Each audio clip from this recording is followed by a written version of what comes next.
po sikur kjo javë të mos jetë si gjithë të tjerat, po sikur diçka po përpiqet të flasë, por ti nuk po e dëgjon. Ndonjëherë mesazhet më të rëndësishme nuk vinë me zë të lartë.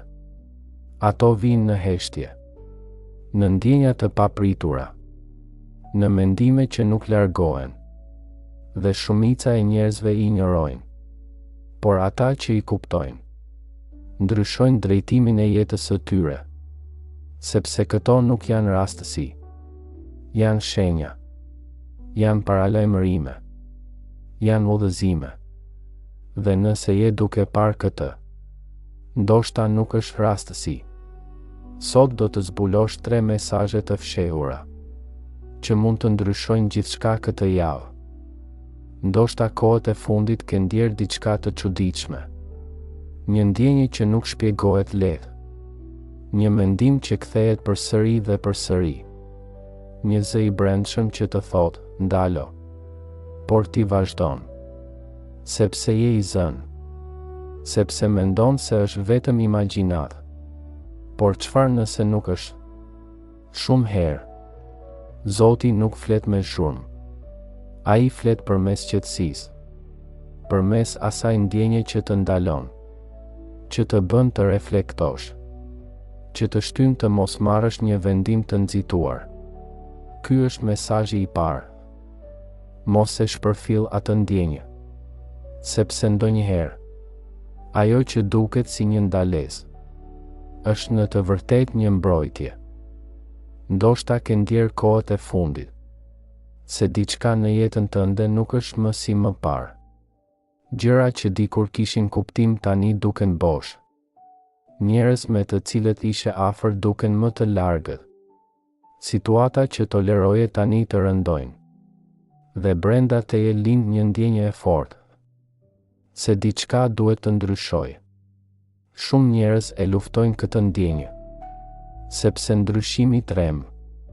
Por çfarë nëse kjo nuk është humbje, por drejtim? Ndonjëherë përpara se të hapet një rrugë e re, ajo e vjetra duhet të mbyllet. Dhe kjo mund të ndihet si konfuzion, si pasiguri, si boshllëk. Por në të vërtetë, është një proces, një zhvendosje, një përgatitje për diçka më të madhe. Ky është mesazhi i dytë. Mos u kap pas asaj që po largohet, sepse ndonjëherë ajo që po humbet, po të hap rrugën për atë që po vjen.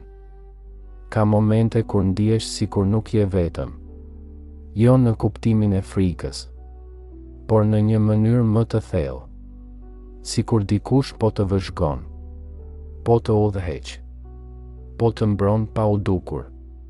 Ndoshta e ke ndjerë këtë kur ke shmangur diçka në momentin e fundit, kur një vendim i vogël ka ndryshuar gjithçka, kur diçka rastësisht ka shkuar në favorin tënd.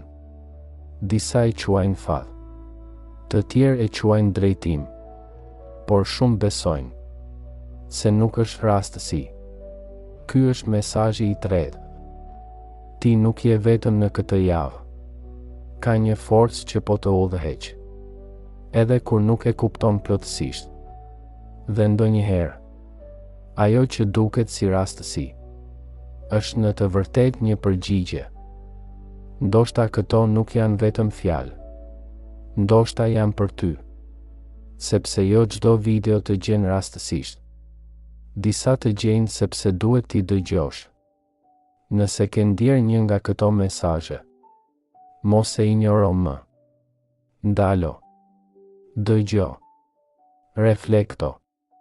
Sepse kjo javë mund të jetë momenti kur gjithçka fillon të ndryshojë. Nëse e ndjen këtë, shkruaj në komente. E pranoj. Ka momente në jetë kur gjithçka fillon të bëhet më e vështirë. Gjërat nuk ecin si më parë. Pengesat shfaqen njëra pas tjetrës. Dhe ti fillon të pyesësh.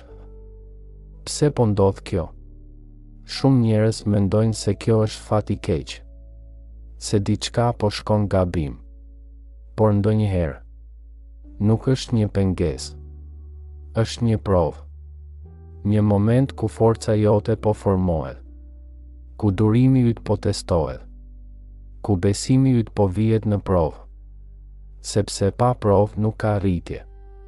Dhe ndonjëherë, ajo që duket si një mur përpara teje, është në të vërtetë një filtr. Një mënyrë për të ndarë versionin e vjetër tënd nga ai që po bëhesh.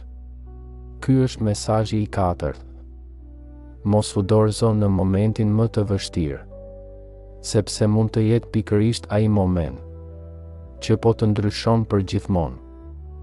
Ndërsa disa gjëra po mbyllen, diçka tjetër po përgatitet të hapet. Por shpesh njerëzit janë aq të fokusuar në atë që humbasin, sa nuk shohin atë që po vjen. Një mundësi e re, një rrugë që nuk e kishe menduar, një ndryshim që fillimisht duket i vogël, por që mund të ndryshojë gjithçka. Problemi është ky. Shumë njerëz hezitojnë. Ata presin momentin perfekt, por ky moment rrallë vjen. Ky është mesazhi i pestë. Kur një derë hapet, mos prit shumë, sepse ndonjëherë mundësitë nuk qëndrojnë gjatë. Dhe ajo që sot duket si një hap i vogël, nesër mund të jetë ndryshimi më i madh në jetën tënde. Frika nga e panjohura është një nga pengesat më të mëdha, sepse mendja kërkon siguri, kërkon kontroll, kërkon të di çdo hap përpara. Por jeta nuk funksionon kështu. Dhe shpesh, rrugët më të rëndësishme janë ato që nuk i kupton menjëherë. Ti mund të ndihesh i pasigurt, mund të mos e dish çfarë po vjen, por kjo nuk do të thotë se rruga është e gabuar. Ky është mesazhi i gjashtë. Mos lejo frikën të të ndalojë, sepse ndonjëherë ajo që duket e paqartë është pikërisht ajo që të çon në vendin e duhur. Ka momente kur ndihesh sikur nuk je vetëm, jo në kuptimin e frikës, por në një mënyrë më të thellë, sikur dikush po të vëzhgon, po të udhëheq, po të mbron pa u dukur. Ndoshta e ke ndjerë këtë kur ke shmangur diçka në momentin e fundit, kur një vendim i vogël ka ndryshuar gjithçka, kur diçka rastësisht ka shkuar në favorin tënd. Disa e quajnë fat, të tjerë e quajnë drejtim, por shumë besojnë se nuk është rastësi. Ky është mesazhi i tretë. Ti nuk je vetëm në këtë javë. Ka një forcë që po të udhëheq, edhe kur nuk e kupton plotësisht. Dhe ndonjëherë, ajo që duket si rastësi, është në të vërtetë një përgjigje.